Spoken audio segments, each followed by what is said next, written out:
Hello everyone, I'm Xiao Gang. We finished chapter 1 and chapter 2. So what is chapter 3 mainly about? Chapter 3 mainly covers the basic concepts of Unreal Engine. I estimate that after finishing chapter 3, it might take at least a few hours to over 10 hours. There may be relatively little content involving writing code directly, with most of it being these somewhat dry concepts, but these things must be explained. And they must be explained word by word.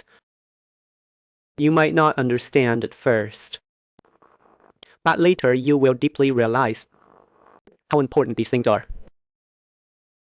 If in this chapter there are some things you don't quite understand, don't worry, because for some things that must be understood, I will explain them in an easy to understand way, and I will clearly tell you that this is something you must know. For some slightly more advanced things, later when we write a bit of code, you can come back and look again, because these concepts are very clear to see. Then for this chapter, the lecture notes will mainly refer to the official documentation. The official documentation is particularly detailed, particularly comprehensive.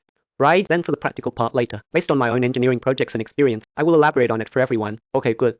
So that concludes the basic concept navigation for chapter 3. We will then move on to the main content. Thank you everyone.